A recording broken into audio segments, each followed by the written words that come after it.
विद्यार्थियों, Hindi online classes में आप सभी का मैं सलीम खान स्वागत करता हूं। आज की कक्षा के अंदर हम कक्षा 12 के विद्यार्थियों के लिए जो 2 नंबर का परीक्षा माफ़ी चाहूँगा 6 नंबर का टॉपिक है छंद का, उसके बारे में पढ़ेंगे विस्तारित रूप से। छंद शब्द जो है पढ़ते हैं, शुरुआत करते हैं। छंद शब्द संस्कृत के चंद या छद में असुन प्रत्यय लगने के बाद छंद शब्द बना है और ये एक श्लिष्ट पद है। छंद शब्द जो है वो एक श्लिष्ट पद है और श्लिष्ट होने के कारण, जैसा कि हमने श्लेष अलंकार के अंतर्गत भी पढ़ा था कि श्लेष अलंकार में जहाँ श्लिष्ट पद कोई एक होता है और उसके एक से अधिक अर्थ निकलते हैं, तो श्लिष्ट पद जहाँ होगा वहाँ उसके एक से अधिक अर्थ लिए जाएंगे। और ये छंद शब्द जो है वो श्लिष्ट पद है और श्लिष्ट पद है, इस कारण से इसके एक से अधिक अर्थ जो है वो लिए जाते हैं। इसका शाब्दिक अर्थ जो है वो आह्लादित करना या प्रसन्न करना, आच्छादित करना, फुसलाना, बांधना या हम कहें कि कामना करना, आकांक्षा करना, अक्षर ज्ञान, और इन सब के बाद भी मुख्यतः जो इसका अर्थ लिया जाता है वो आह्लादित करना या प्रसन्न करना ही इसका मुख्यतः अर्थ लिया जाता है। आह्लादित करना या प्रसन्न करना इसका मुख्यतः अर्थ लिया जाता है। और छंद का जो कार्य होता है, छंद का प्रमुखतः कार्य जो है वो काव्य में संगीत उत्पन्न करना। संगीत उत्पन्न करना जो है वो इसका प्रमुख कार्य होता है, यानी काव्य को लय या गति प्रदान करना, ये इसका प्रमुख कार्य होता है। यानी रागात्मकता, संगीतात्मकता, संगीत पैदा करना जो है वो काव्य के अंदर ये छंद का प्रमुख कार्य होता है। छंद शब्द जो है इसके बारे में छंद की प्रथम व्याख्या की अगर हम बात करें तो इसकी प्रथम व्याख्या जो है वो पिंगल शास्त्र के अंदर मिली थी। पिंगल शास्त्र या इसकी प्रथम व्याख्या जो है वो पिंगल ऋषि ने की थी। पिंगल ऋषि ने इसकी प्रथम व्याख्या की थी, इसलिए इस छंद को पिंगल या शास्त्र भी कहा जाता है, पिंगल शास्त्र या छंद शास्त्र भी कहा जाता है। और इस पिंगल ऋषि को छंद कवि भी कहा जाता है। छंद कवि, छंद ऋषि। तो पिंगल ऋषि जो थे उन्होंने सबसे पहले छंद की व्याख्या की और इस कारण से छंद को जो है वो पिंगल शास्त्र कहा जाता है। और पिंगल ऋषि ने की थी, इसलिए इनको जो है वो छंद कवि के रूप में भी माना जाता है। और अगर हम बात करें कि छंदों का सर्वप्रथम प्रयोग जो है वो किसने किया, तो छंदों का सर्वप्रथम प्रयोग जो है वो वाल्मीकि ने किया था। वाल्मीकि जो है उन्होंने रामायण के अंदर छंद का प्रयोग किया था और वाल्मीकि कृत रामायण के अंदर दोहे, चौपाई, सोरठा, इन छंदों का जो है वो प्रयोग किया गया था। और वाल्मीकि ने सबसे पहले जो है वो अपनी रामायण के अंदर छंद का प्रयोग किया था। और हम बात करें कि हिंदी साहित्य में छंदों की देन जो है वो किसको माना जाता है, तो हिंदी साहित्य के अंदर छंदों को जो है वो अपभ्रंश काल के अंदर जो है वो हिंदी साहित्य के अंदर छंद जो है वो आए, अपभ्रंश की देन माना जाता है। अपभ्रंश भाषा ने जो है वो हिंदी साहित्य को छंद दिए, ये ऐसा माना जाता है। तो इस प्रकार से जो है ये तो इसके इतिहास के बारे में हम बात करते हैं। और उसके बाद में अगर हम ये चीज़ें जो हैं वो हमें परीक्षा में नहीं पूछेगा, ये जो कंपटीशन एग्ज़ाम होते हैं उनके अंदर पूछे जाते हैं ऐसे जो है वो प्रश्न। बाकी अगर हम बात करें छंद की परीक्षा की दृष्टि से, 12वीं विद्यार्थियों की दृष्टि से, तो छंद जो है सीधा सीधा इसकी परिभाषा हो गई और उसके बाद में जो छंद के प्रमुख अंग की बात करते हैं। छंद के प्रमुख अंग जो है, अब छंद के पहले अक्षर में क्या आया? छ। 6 से छतरी, 6 आया ना, तो 6 इसका पहला है, तो इसका मतलब यहाँ अंग कितने हैं, 6 है। याद रखने के लिए सीधा सीधा फॉर्मूला है कि 6 यहाँ आया है, छंद का शब्द का पहला वर्ण जो है वो 6 है, और 6 से ही क्या हो गए, इसके 6 अंग हो गए। यानी छंद के कितने अंग हैं, छंद के 6 अंग माने गए हैं। कितने, 6 अंग माने गए हैं। और उन 6 अंगों में सबसे पहला जो अंग है वो है वर्ण या मात्रा। पहला अंग जो है वो है वर्ण या मात्रा, दूसरा जो है वो है गण, तीसरा है चरण, चौथा है यति, पांचवा है गति या लय, और छठा है तुक। तो ये 6 चरण है छंद के। यानी कहने का तात्पर्य ये है कि इन 6 चीज़ों को हमें, ये 6 जो बातें हैं, इनको प्रमुखता से ध्यान में रखते हुए इनको हमें समझना होगा। जब हम इनके बारे में पूर्णतः समझ जाएंगे तो आप ये मानिए कि हमें छंद का ज्ञान हो रहा है। और इनमें भी सबसे प्रमुख जो है अगर माना जाए तो वर्ण और मात्रा, ये चीज़ें अगर हम सीख लेते हैं, वर्ण और मात्रा का ज्ञान अगर हमें हो जाता है तो लगभग ये मानिए कि हमें आधे छंदों का ज्ञान हो गया है। तो इसलिए हमें इनको जो है वो सीखना है, इन 6 के 6 चीज़ों को सीखने का प्रयास करना है। इनको अगर हम सीखते हैं तो हमें छंद जो है वो आसानी से समझ में आ जाते हैं। तो छंदों की अगर हम बात करें तो छंद के बारे में एक बात कही जाती है कि छंद का आधार क्या है।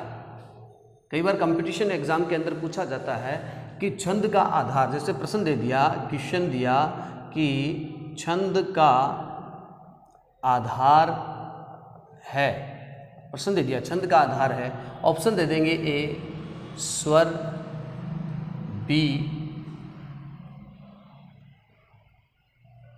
व्यंजन, सी दोनों ही, या ध्वनियाँ, या डी स्वर ध्वनियाँ। अब इनमें छोटा सा बारीक सा अंतर दे दिया इसने। अब इसमें जो है ऑप्शन डी जो है वो करेक्ट होगा। स्वर ध्वनियाँ जो होंगी वो छंद का प्रमुख आधार होती है। छंद का आधार किसे मानेंगे हम, स्वर ध्वनियों को छंद का प्रमुख आधार माना जाता है।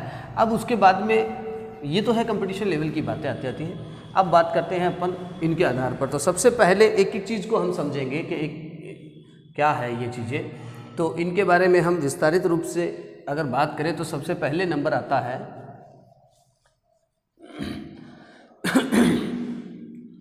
वर्ण या मात्रा का।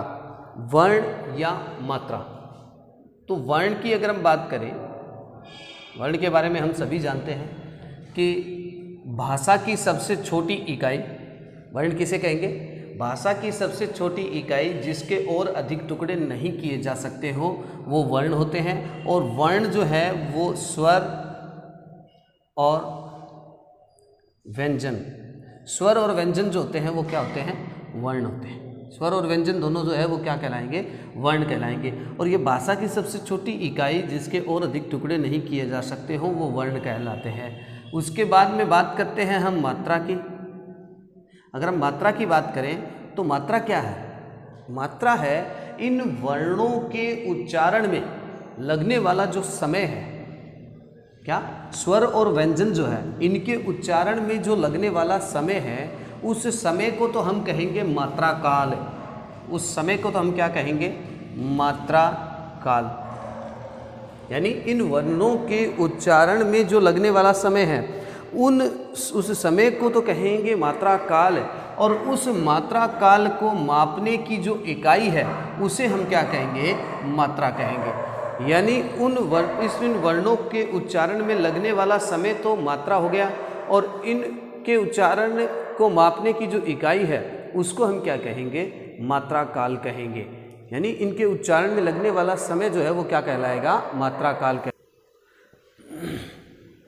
तो वर्णों के उच्चारण में जो समय लगेगा उसको तो हम कहेंगे मात्रा काल।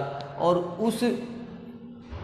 मात्रा काल को मापने की जो इकाई है उसको हम कहेंगे मात्रा।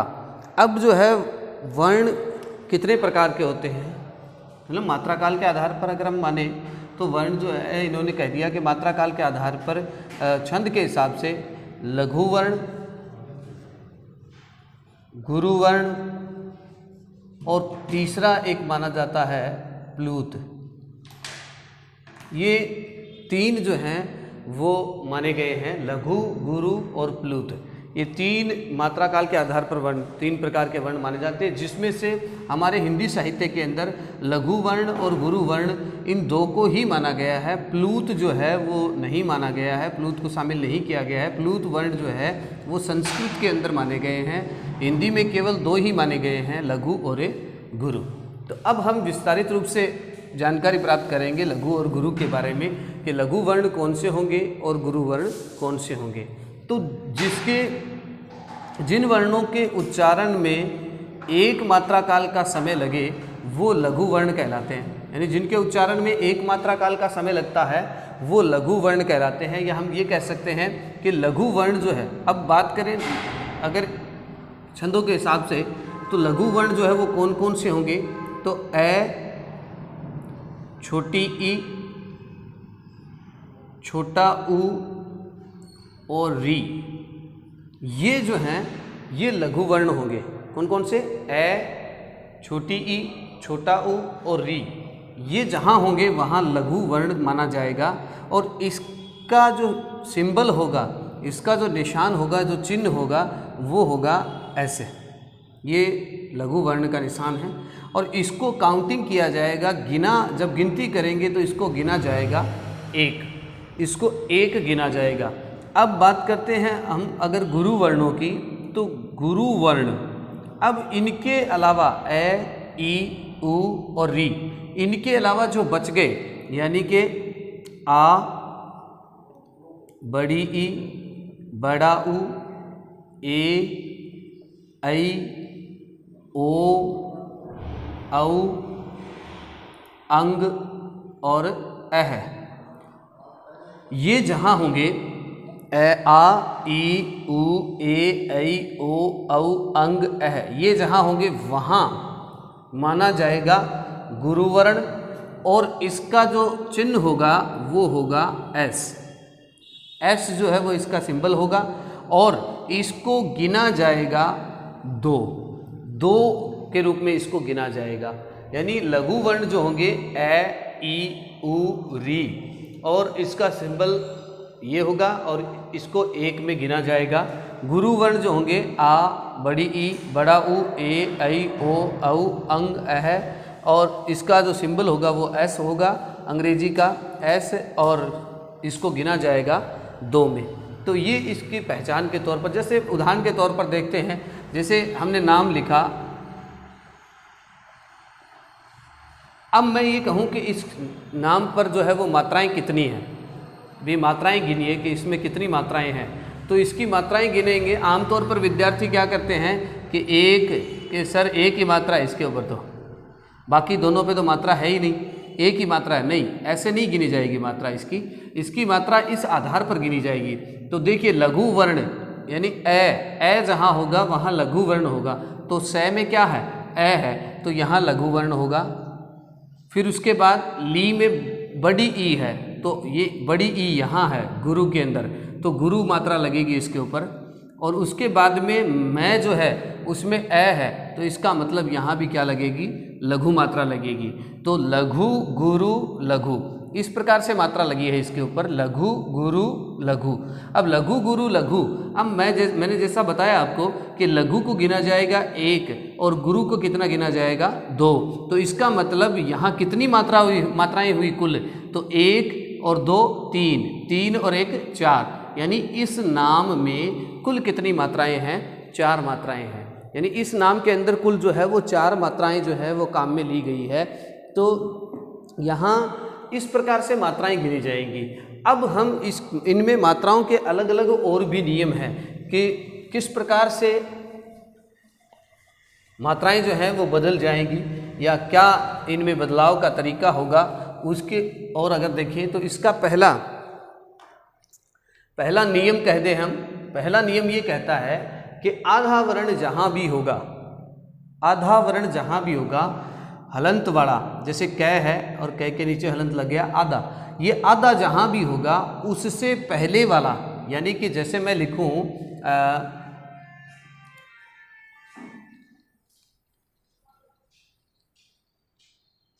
मैंने नाम लिखा कल्पना, अब कल्पना नाम लिख दिया मैंने, अब यहाँ ये आधा वर्ण है, लय जो है वो आधा है, अब लय आधा है तो इससे पहले वाला, अब इससे पहले वाला कौन है, कै है, इससे पहले वाला कै है, तो आधे वर्ण की पहला नियम ये कहता है कि आधा जहाँ होगा, आधा जहाँ होगा उससे पहले वाला, पहले वाले वर्ण की मात्रा गुरु हो जाएगी। यानी क्या नियम कहता है कि आधा जहाँ भी होगा उससे पहले वाला जो है वो गुरु हो जाएगा। तो इसका मतलब क्या है, अब अगर हम उस हिसाब से देखें, पीछे जैसा हमने गुरु और लघु के मात्राओं के आधार पर हमने देखा कि कहाँ कौन सी मात्रा लगेगी, तो उस आधार पर अगर देखा जाए तो यहाँ कौन सी मात्रा लगेगी, लघु लगनी चाहिए, क्योंकि कै के अंदर क्या है, ए है, कै के अंदर ए है, इसलिए यहाँ लघु मात्रा लगनी चाहिए। लेकिन यहाँ लघु नहीं लगेगी, क्यों नहीं लगेगी, क्योंकि इसके बाद में क्या है, लय है, आधा लय है, तो आधा लय है, इसका मतलब यहाँ कौन सी मात्रा लगेगी, गुरु मात्रा लगेगी।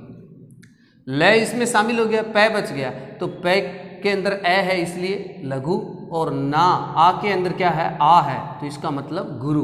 तो इसका मतलब ये हुआ कि इस कल्पना जो नाम लिखा गया इसके अंदर हम अगर पूछे कि कुल कितनी मात्राएं हैं, तो कुल कितनी मात्राएं हो गई, 2 और 1 3, 3 और 2 5, यानी इस नाम में कुल 5 मात्राएं हो गई, गुरु लघु गुरु। इस आधार पर इस नाम में कितनी मात्राएं हो गई, 5 मात्राएं होगी। इसी प्रकार से मैं एक और नाम लिख देता हूं,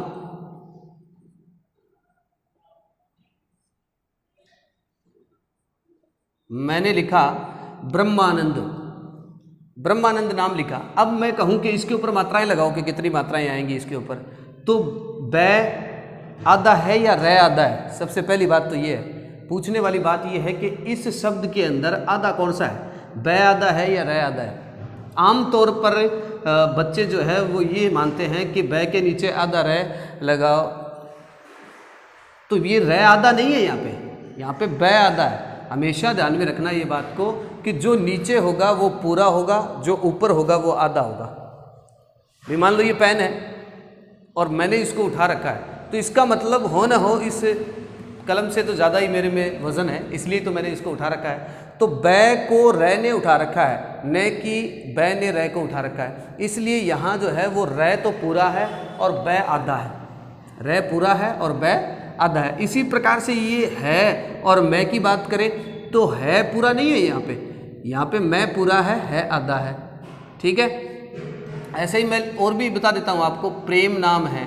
अब प्रेम के अंदर के पै के नीचे आधा रै नहीं, आधा रै नहीं है, रै पूरा है, पै आधा है, पै आधा है और रै पूरा है, तो जो नीचे होगा वो हमेशा पूरा होगा। अब मैं ऐसे लिख दूँ करम, तो यहाँ जो है वो रै आधा है और मैं पूरा है, क्योंकि मैं ने रै को उठा रखा है, तो रै ऊपर है तो ये आधा है और मैं जो है वो पूरा है। तो आधा और पूरे का ध्यान रखें आप। अब बात करते हैं इसके ऊपर मात्रा लगाने की। तो बात ध्यान में ये भी रखना एक विशेष बात कि मात्रा हमेशा ऊपर लगानी है। कई विद्यार्थी क्या करते हैं कि जैसे ही कोई दोहा या कोई पंक्ति जो होती है उसमें जैसे यहाँ जब लिखते हैं तो उसमें यहाँ वो जगह नहीं छोड़ते हैं, गैप नहीं देते हैं। इस वजह से ऊपर वाले में तो वो जैसे भी मात्रा आती है वो ऊपर वाले में तो लगा देंगे ऐसे। अब नीचे वाला जो लिखा हुआ है उसके ऊपर मात्रा लगाने के लिए जगह नहीं छोड़ते हैं, इस वजह से वो क्या कर लेते हैं, कई बार नीचे मात्रा लगा देते हैं काउंटिंग करने के तौर पर, तो वो गलत है तरीका। हमेशा मात्राएं जो है वो ऊपर ही लगेंगी, मात्राएं जो है वो क्या लगानी है, हमेशा ऊपर लगानी है, वर्णों के ऊपर मात्राएं लगानी है, नीचे नहीं लगानी है कभी भी। तो ब्रह्मानंद नाम हम देखते हैं कि ब्रह्मानंद पे मात्राएं कैसे लगेंगी। तो बै आधा है तो इससे नियम ये कहता है कि आधे से पहले वाला वर्ण गुरु हो जाता है। बै आधा है तो आधा है तो इससे पहले कोई है क्या वर्ण, नहीं है, तो इसका मतलब बै गिना ही नहीं जाएगा। बै नहीं गिना जाएगा क्योंकि इससे पहले कुछ है ही नहीं, तो ये तो अपने आप ही कट हो गया। अब रे बच गया, तो रे अकेला है, ए की मात्रा है, तो यहाँ लघु वर्ण आएगा, लेकिन नहीं आएगा। क्यों नहीं आएगा? क्योंकि इसके बाद वाला जो है वो है आधा है, इसके बाद है जो है वो आधा है, और है आधा है, इसका मतलब क्या हुआ? ये है उस रे में मिल जाएगा और उसकी मात्रा को इस नियम के हिसाब से कि आधा उससे पहले अगर है तो वो उसकी मात्रा को बढ़ा देगा, तो यहाँ है रे की मात्रा को बढ़ा देगा और यहाँ ये क्या हो जाएगा? गुरु हो जाएगा, ये गुरु मान लिया जाएगा। अब माँ जो है वो तो गुरु है ही, तो यहाँ गुरु हो गया। और न, अब यहाँ न जो है उसके ऊपर लघु आनी चाहिए, लेकिन नहीं आएगी। क्यों नहीं आएगी? क्योंकि इसके बाद क्या है? आधा वर्ण है, और आधा वर्ण जो है वो इसमें मिल जाएगा और इसमें मिलेगा तो इसकी मात्रा को भी क्या कर देगा? गुरु कर देगा, इसकी मात्रा को भी गुरु कर देगा। और यहाँ द ए है तो इसका मतलब लघु आ गया। तो ये मात्राएं टोटल कितनी हुई?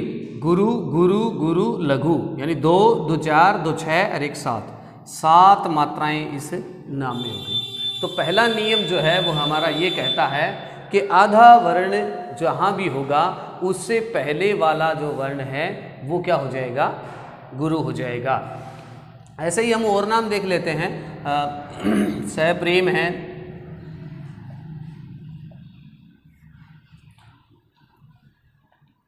तो स में लघु आनी चाहिए लेकिन नहीं आएगी। क्यों नहीं आएगी? क्योंकि पै आधा है, और पै आधा है तो ये पै किस में मिल जाएगा? इसमें मिल करके इसकी मात्रा को गुरु कर देगा। ठीक है, इसकी मात्रा को ये गुरु कर देगा, और इसकी मात्रा को जब ये गुरु कर देगा तो यहाँ इसका मतलब क्या हुआ कि ये इसमें मिला और ये गुरु हो गया, और यहाँ रे बच गया, तो वो रे भी गुरु है और पै ये प्रेम मैं जो है वो लघु है। तो गुरु गुरु लघु यानी 5 मात्राएं इसके अंदर हो जाएंगी।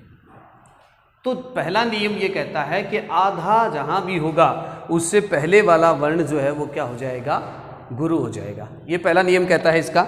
उसके बाद में दूसरे नियम की अगर हम बात करें तो इसी से जुड़ा हुआ है दूसरा नियम। ये क्या कहता है कि इसके अंदर एक विशेष बात ध्यान में रखने वाली ये है, जो हमने पहले नहीं बताई, और इसी वजह से नहीं बताई क्योंकि नियम के हिसाब से अगर बताएंगे तो वो ज़्यादा समझ में आएगी, कि आधा वर्ण जो है वो पहले वाले वर्ण की मात्रा को बढ़ा देता है। ये बात सही है इस पहले नियम के अनुसार, लेकिन दूसरा नियम ये कहता है कि छंद जो होते हैं वो उच्चारण को महत्व देते हैं, लिखा हुआ क्या है उसको महत्व नहीं देते हैं। भाई लिखा हुआ किस तरीके से है उसको महत्व नहीं दिया जाता, बल्कि छंद जो है वो महत्व देते हैं कि उसका उच्चारण जो है वो किस आधार पर किया गया है, उस उच्चारण में उसको लघु माना गया है या गुरु माना गया है, उस उच्चारण के आधार पर हम उसका आंकलन करते हैं। तो यहाँ ये नियम ये कहता है कि कई बार क्या होते हैं, कई शब्द ऐसे हैं जिनमें क्या होता है कि हम लिखते कुछ हैं और उच्चारण कुछ करते हैं, यानी लिखते हैं उसको आधा, लेकिन वो आधा जो है वो पूरे से ज़्यादा उच्चारित किया जाता है। जैसे मैं लिख दूं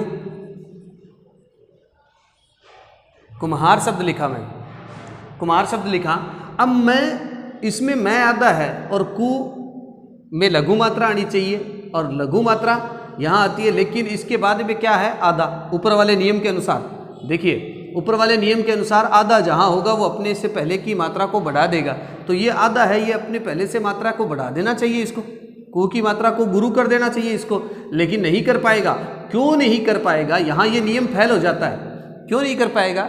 ये इस वजह से नहीं कर पाएगा क्योंकि इसका उच्चारण जब हम करेंगे तो ये मैं जो है वो आधा उच्चारित न होकर के है पूरा है, लेकिन ये है को खा जाता है के को खा करके, और इसकी जगह आ की मात्रा मैं में जुड़ जाती है। कुमार, अपन इसका उच्चारण क्या करते हैं? कुमार से मैं मटका लेकर के आया, अब कुमार, तो माँ जो है वो यहाँ आ गया, है जो है उसका आधा उच्चारण हो रहा है, मैं का पूरा हो रहा है, जबकि लिख हम क्या रहे हैं? मैं को आधा लिख रहे हैं, है को पूरा लिख रहे हैं, लेकिन यहाँ मैं इसमें मिल जाता है। इस वजह से यहाँ ऐसे शब्द जो होंगे कुछ, उनमें जो है वो मात्रा नहीं बढ़ेगी।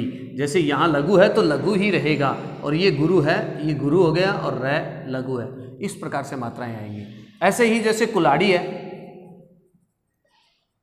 कुलाड़ी शब्द लिखा मैंने, अब यहाँ भी लय आधा है, तो नियम के अनुसार ये लय जो है वो इसमें मिलकर के इसकी मात्रा को बढ़ा देना चाहिए, लेकिन नहीं बढ़ाएगा। क्यों नहीं बढ़ा पाएगा? क्योंकि ये कु जो है ये लय जो है ये आधा होकर के भी है को खा जाता है, और है में मिलकर के कुलाड़ी बोलते हैं अपन, उच्चारण क्या करते हैं, कुलाड़ी। अब कुलाड़ी करते हैं तो ये लय जो है वो आ की मात्रा को अपने अंदर शामिल कर लेता है, तो ये लघु गुरु गुरु, इस प्रकार से ये मात्राएं जो हैं वो इसके अंदर लगेंगी। तो ये मात्रा के बारे में दूसरा नियम था कि इसके अंदर जो है वो लघु किस प्रकार से जो है वो गुरु हो जाता है, और कई बार जो है वो लघु लघु ही बना रहता है। तो बाकी जो नियम हैं हम अगली कक्षा के अंदर जो है वो बाकी नियमों के बारे में विस्तारित रूप से चर्चा करेंगे, क्योंकि वीडियो काफ़ी लंबा हो गया है, इस वजह से बाकी इसको एक बार पुनः जो है हम देखेंगे और इसके नियमों के बारे में विस्तारित रूप से चर्चा करेंगे।